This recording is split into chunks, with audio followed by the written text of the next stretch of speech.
بسم الله الرحمن الرحيم. الحمد لله رب العالمين، ثم الصلاة والسلام على أشرف الأنبياء والمرسلين سيدنا محمد وعلى آله وصحبه وسلم. أما بعد، إن شاء الله تعالى هدي إلهي سبحانه وتعالى ينوئدمه waxaan maanta halkaa ku duubi doonaa darsi xadiid ah oo aan rabno insha allahu tacaala in dadka muslimiinta ee soomaaliyeed si guud iyo si gaaraba ay ugula socdaan warbaahinta qaybaheeda kala duwan. darsigaasoo insha allahu tacaala noqon doona matnu al-40 an-nawawi, mukhtasar matn al-40 an-nawawi. mukhtasarkaasoo xaqiiqatan uu ka mid yahay mukhtasaraadka qiimaha aadka u leh ayaanu insha allahu tacaala ku duubaynaa. wixii ilaahay naga garasiiyey oo naga fahamsiiyey baynu insha allahu tacaala akhrin doonaa. sidaas si la mid ah walaalaha dhagaysan doona ama ku xiranba waxaan ka rajaynaynaa inay isa sii gaarsiiyaan khayrka aynu isu kaalmaysano insha allahu tacaala. maxaa yeelay khayrkoo la isu kaalmaystaho shareecadaaba noo sheegto ay nafartay. ilaahay qur-aankiisu wuxuu ku leeyahay watacaawanuu cala albiri waataqwa walaa tacaawanuu cala alithmi waalcudwaan. xaqiiqatan mukhtasarkan waxaa iska leh sheekhayni weynaa lilimaam abi zakariya yaxya ibni sharaf الnawowi baa iska leh. kutubta uu qoray ama uu jamciyey ayuu ka mid yahay. waa matni, markii lagu leeyahay matni weeye, waa maxduufat اlasaniid. waxaa laga xadfay sanadkii si markay u fududaato in la xifdiyo yar iyo weynba dadka muslimiinta inay xifdiyaan, siiba ilmaha yaryarkaa ee waxbarashada markaa ku jira in loo akhriyo ay xifdiyaan, welibana ay ka baxaan lafd ahaan ay uga baxaan mar allaala markay xifdiyaanna kadibna si tartiib tartiiba loogu bilaabo micnahooda ay tahay. sidoo kale dadka waaweynna waa u muhiim, maxaa yeele waa kitaab magaciisa aad arkaysaan oo 40 xadiid ayuu ka kooban yahay. ziyaadaadna way la socdaan insha allahu tacala, intaan waa raacin doonaa. marka insha allahu tacaala kitaabkaasi aynu bilaabaynaa iyo kutubta kale oo ilaahay subxaanahu wa tacaala na waafajin doonaba haddii aynu uu ilaahay nagu simo oo nafta noo daayaba. sheikha kitaabkiisa wuxuu ku bilowday bisinka isagoo ku camal falaya xadiidka nabiga calayhi الsalaatu wasalaam uu nabigu yidhi kulu amrin dii baalin laa yubda'u fiihi bismi اllaahi fahuwa aqطع. arrin kasta oo muhiim ah ee aada u fiican aan lagu bilaabin magaca alle wuu go-an yahay oo barako ma leh. isagoo taa ku camal falaya ayuu sheekha wuxuu ku bilaabay bisinka. sidaasaana la rabaa wax kastoo wanaaga markii la bilaabayo in bisinka lagu bilaabo. cunada markii la cunayo waad ogtihiin mukhtasarkee noogu imaan doontaa uu nebigu lahaa yaa ghulaam sami illaaha wakul biyamiinika wakul mima yaliik. wuxuu yidhi wiil yahow ilaahay magaca ilaahay ku bilow cunadaa cunaysa oo bismi illaahi ku bilow, waxaadna ku cuntaa buu yihi nabiga calayhi الsalaatu wasalaam midigtaada ku cun. sidoo kale cunada dhinaca ku soo xigta haddii lagula cunayo ee cid kale kula wadaagtaba in qeybta dhinacaaga soo xigtaa ku bilow buu yihi nabigu calayhi الsalaatu wasalaam. marka waxaa waaye in wixii wanaagsan bisanka loo qabto ayuu tusinayaa axaadiista aan sheegayno. sidaa daraaddeed mar haddii uu sheekhu jamcinayay 40 xadiid waxay noqotay marka inuu ku bilaabo bisinka magaca alle inuu ku bilaabo, maxaa yeele waa naxariis. bismi illaahi الraxmaani الraxiim.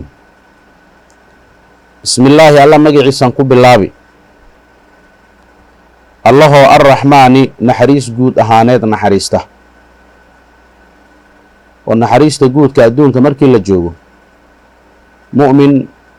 إيا مؤمن غير كيبة نحريست الله وعمم السه ربا وذا دأية أدون كدأية ومسلم كان وأود أياه صدق لكوان المسلمين تهن وأود أياه ونحريست إلهي جود أهانات نحريسته الله الرحيم نحريس جار أهانات نحريسته أو مؤمنين تجاروا ته سجار أبو إلهي يقول نحريسنا يا أنت أسجر رميسي نحريستي سجار قطعيو كوا مركا لما وذاقو مركا بسنكا sidaas weeyaan in marka wax kastoo muhiima oo xaalad u saaxiiba in lagu bilaabo ayay tahay weeye waynu gudagalaynaa waxba ku daahimayno darsigeennii xadiidka koowaad uu sheekhu ku bilaabay matnigiisa waxaa la yidhahdaa alacmaalu binniyaat acmaasha la qabanayo waxaa la rabaa in niyo xaggeeda ka ahaato la niyeysto maxaa la acmaal waxaa jirta haddaan la niyeysan aan ansaxaynba waxaa ka mid a salaada ka mid ah oo qofka markuu 5 salaadood uu tukanayo inuu niyeysto weeyo niyadiisa uu niyeysto salaada uu tukanayo inay duhur tahay iyo inay casr tahay inay maghrib tahay inay cisho tahay inay salaad subax tahayba waa inuu niyeystaa waa niyadana waxay ka mid ahayd ruknun min arkaan as-salaa weeye haddaan la niyeystan ansix maysaba sidaa daraaddeed sheekha xadiidka ugu horeeya uu ku furfurtay wuxuu noqday xadiid ka hadlaya niyada maadaama uu camal wanaagsan uu galayo kitaab 40 xadiid ka kooban ama mukhtasar 40 xadiid ka kooban uuna sheegay inay noqon doonaan 40 xadiid oo saxiix ah ayuu sheekha marka u baabaystayoo uu ku bilaabay sidaas daraaddeed marka in la niyeysto camal kastaahu ayaa la iska rabaa wey marka insha allah waan niyeysanno inaynu xadiidkan maanta aan bilaabayno ee 40 xadiid iyo ziyaadaadka ka kooban inuu ilaahay noo kamilo wixii uu ilaahay naga garadsiiyeyna aan ummadda gaarsiino insha allahu tacaala sidaa waa in loo niyeystaa wey xadiidkaa marka waxaa werinaya cumar ibn khadaab baa werinaya sidoo kale xadiidkan culimadu waxay u sheegeen waxaa loo yaqaano sabab ulwuruud sabab uu ku soo arooray qur-aankana waxaa la yidhahdaa sabab nuzuul sabab uu ku soo degay baa la yidhahdaa aayadda ama aayadaha ama suuradaha ku soo degeen waad ogtihiinoo magaalada maka ayaa laga hijroonayey waxaana loo baxayay xagga iyo madiina la qabanayay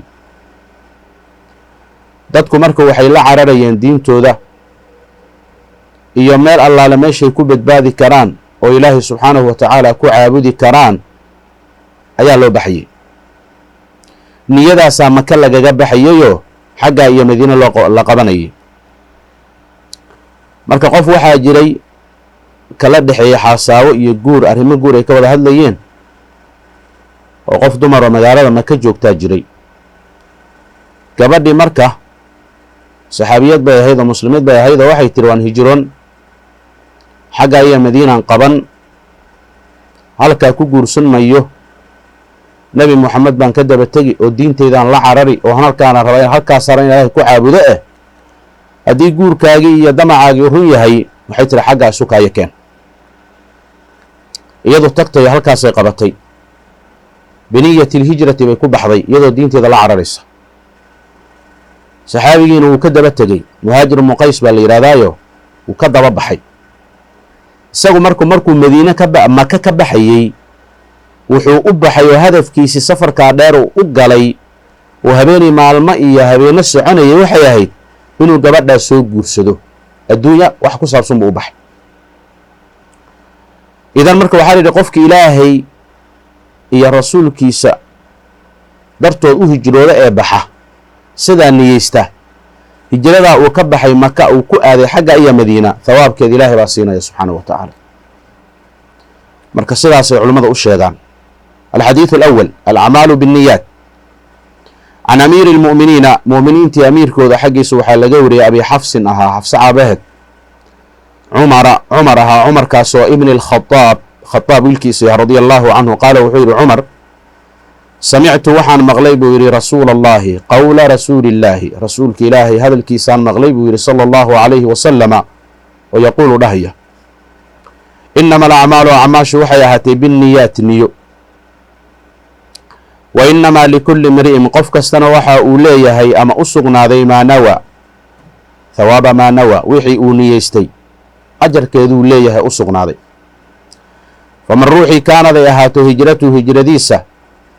ila allahi ilaahay xaggiisa iyo warasuulihi rasuulkiisa xaggiisa u hijrooda ee u niyeystay ee sidaa ku baxa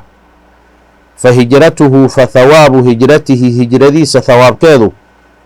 ila allahi ilaahay xaggiisay ahaatay warasuulihi rasuulkiisa. waman ruuxii kaanaday ahaato hijratuhu hijradiisa lidunyaa qofkii adduunyun u baxa adduunyadu yusiibuhaa uu asiibayo aw imra'atin ama u baxa haweeney ama xaas u baxa ama gabar u baxa dheh gabadhaasoo yankixuhaa uu rabo inuu nikaaxsado uu guursado fa hijratuhu fa thawaabu hijratihi hijradiisa thawaabkeedu ilaa maa shay xaggiisay ahaatay haajara ilayhi uu u hijrooday buu yihi nabigu calayhi salaatu wasalaam. xadiidkan waxaa werinaya bukhaari iyo muslim waana muttafaq calayhi weeye. imaam bukhaari abu cabdullaahi moxamed ibn ismaaciil ayaa werinaya, sidoo kale waa abulxusein muslim ibnulxajaaj baa werinaya, waana muttafaq calayhi weeye. xadiid ay bukhaari iyo muslimba ay isku waafaqeen weeye. idan xadiidkeena koowaad wuxuu ka hadlayay acmaasha la qabanayo khayriga ahay inay tahay niyo. hadda ramadaan baan ugu soo fool leh, allahna gaarsiiyo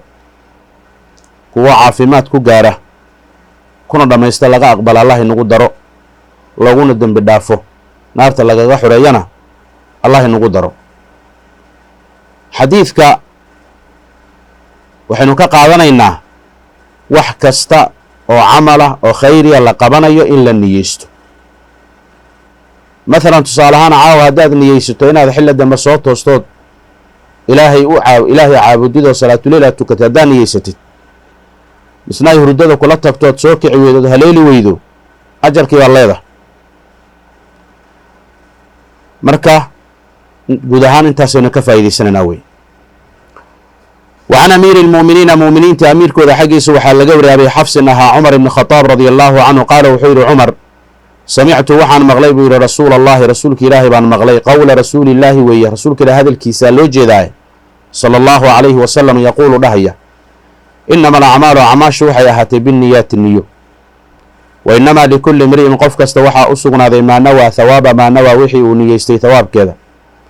faman ruuxii kaanaday ahaato hijratuhu hijradiisu ila allah ilaahay xaggiisa u baxay warasuulihi fa hijratuhu fa thawaabu hijratihi hijradiisa thawaabkeedu